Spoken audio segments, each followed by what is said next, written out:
Alright, buckle up, because what I'm about to tell you is not your typical history lesson.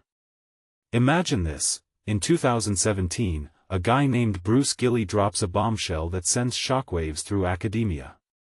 He boldly argues, wait for it, that Western colonialism actually had mostly positive effects in the countries it colonized.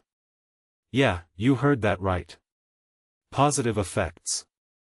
Instantly, he got blasted. Critics went ballistic, calling out the usual stories of colonial plunder, brutality, and oppression. But here's the kicker: in the heat of all that anger, hardly anyone actually took a moment to consider his evidence. Instead, it was a full-on narrative war. Colonialism was evil, end of story. But you and I? We're going to dig deeper. Now, before you roll your eyes, hold on. Colonialism wasn't just a Western thing. No way. The Benin Empire, the Japanese Empire, and others had their own versions of it, some pretty brutal too. The problem is, when people attack European colonialism, they rarely compare it to those. So it sounds like Europe was uniquely horrible, when it really wasn't. And here's something that might surprise you: the messy, complicated truth is that colonialism, especially Western colonialism, actually helped push forward reforms and social progress in many places. Let me explain with some juicy details.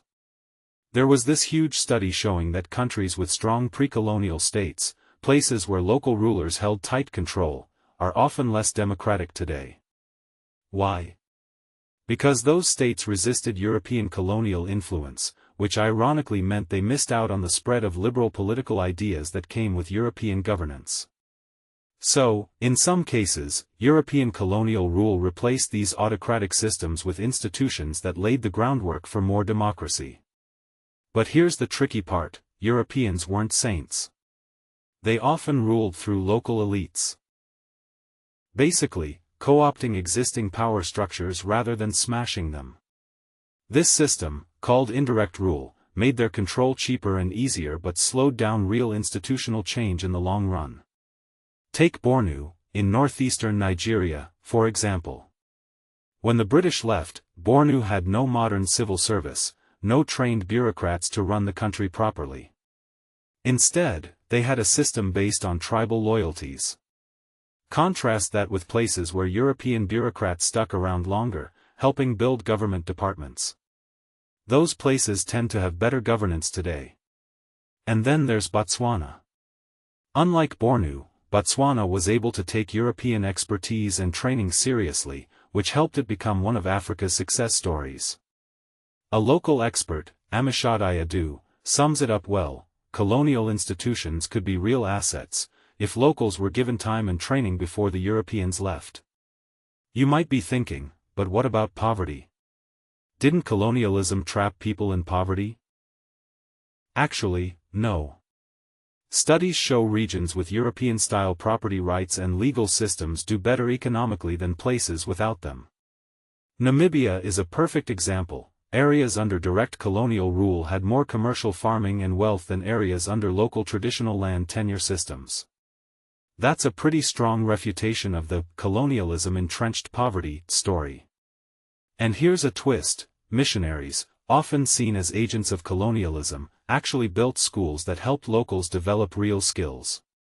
British missionaries in particular were successful at expanding education across Africa, improving things like numeracy, which is crucial for development. Even the length of colonial rule matters. Countries colonized longer generally perform better economically today, likely because longer colonial rule meant more time to transform old institutions to fit modern economies.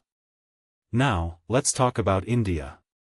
Western colonialism did not destroy India's economy as many claim. In fact, British colonial states tend to outperform India's princely states on socio-economic indicators. Railroads built by the British, for instance, helped agricultural workers increase their incomes and educate their kids. Those investments still pay off decades later. Here's where it gets real: some countries got independence before they were ready. Take Haiti. The revolution there is often hailed as a victory for freedom, but the truth? Haiti was fractured, lacked skilled leadership, and faced isolation, which doomed it. Today, Haiti is a failed state, with chaos and corruption everywhere.